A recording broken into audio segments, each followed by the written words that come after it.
देश में नवरात्रि का पर्व शुरू हो गया है। लोग मां के 9 स्वरूपों की आराधना कर रहे हैं और मंदिरों में लोगों की कतारों ने लंबी लंबी लाइनों से माहौल भक्तिमय हो गया है। लेकिन इसके साथ ही एक बार फिर उत्तर प्रदेश में राजनीतिक पारा भी हाई हो गया है, क्योंकि एक बार फिर से सूबे के कई जिलों में नवरात्रों के लिए नॉनवेज पर रोक लगाने की मांग उठी है।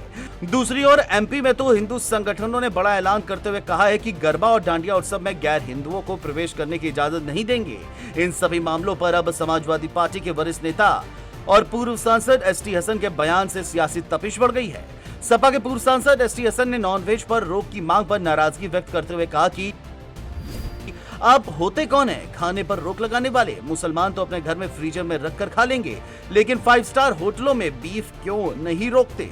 क्या ड्रामेबाजी चल रही है? नवरात्रि और कावड़ यात्रा में मांस की दुकानों पर रोक असल में वोटों की राजनीति है। अगर भक्ति है तो 5 स्टार होटलों में बीफ बिक्री क्यों नहीं रोकी जाती? दरअसल समाजवादी पार्टी के नेता एसटी हसन ने नवरात्रि के दौरान मांस की दुकानों को बंद करने की मांग पर अपनी कड़ी प्रतिक्रिया देते हुए कहा कि ये देश सभी का है, न सिर्फ मुसलमान बल्कि ईसाई और सिख भी नॉनवेज खाते हैं।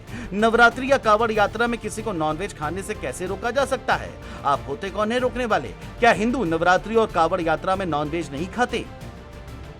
वहीं सपा के पूर्व सांसद ने आगे आरोप लगाया कि ये सब वोटों के ध्रुवीकरण के लिए किया जा रहा है। उन्होंने सवाल उठाया, 5 स्टार होटलों में बीफ की बिक्री क्यों नहीं रोकते? एक तरफ भक्ति और दूसरी तरफ बिजनेस। भारत दुनिया का दूसरे सबसे बड़ा बीफ एक्सपोर्टर है, तो ये सब नाटक क्यों? वही गरबा उत्सव में गैर हिंदुओं की रोक पर एसटी हसन ने नाराजगी नहीं बल्कि सहमति जाहिर की है। उन्होंने कहा कि मैं फिर से इस फेवर में हूं कि मुसलमानों को गरबा में शामिल नहीं होना चाहिए।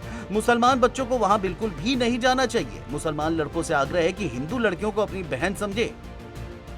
हालांकि लव जिहाद के मुद्दे पर एसटी हसन ने कहा कि यह केवल वोट पोलराइजेशन करने के इरादे से उठाया गया मुद्दा है।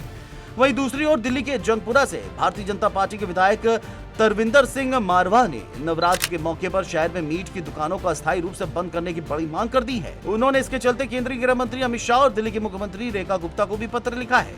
मारवा ने पत्र में लिखा है कि नवरात्र हिंदू समुदाय के लिए बेहद पवित्र समय होता है और इस दौरान लोग व्रत रखते हैं, इसलिए 22 सितंबर से 2 अक्टूबर तक मीट की बिक्री पर रोक लगाई जानी चाहिए। इसके लिए नगर निगम और प्रशासनिक विभागों को आदेश जारी करना चाहिए ताकि नवरात्र के समय मीट की दुकानों को अस्थायी रूप से बंद किया जा सके, क्योंकि नवरात्र के दौरान मीट की बिक्री बंद कराना हिंदू समुदाय की आस्था और व्रत की पवित्रता को बनाए रखने के लिए जरूरी है। कुल मिलाकर के नवरात्र जैसे पवित्र महीने में सियासत गरमाई हुई है। लखनऊ से दिल्ली तक त्योहारों में सियासत का तड़का साफ तौर पर दिखाई दे रहा है और अब सपा बीजेपी के नेताओं के बयानों ने इसकी सियासी तपिश को और बढ़ा दिया है। अब देखना यह होगा कि नवरात्र में मीट की दुकानों को बंद करने का मुद्दा और कितना ज्यादा गहराता है। Desk report, GMT news.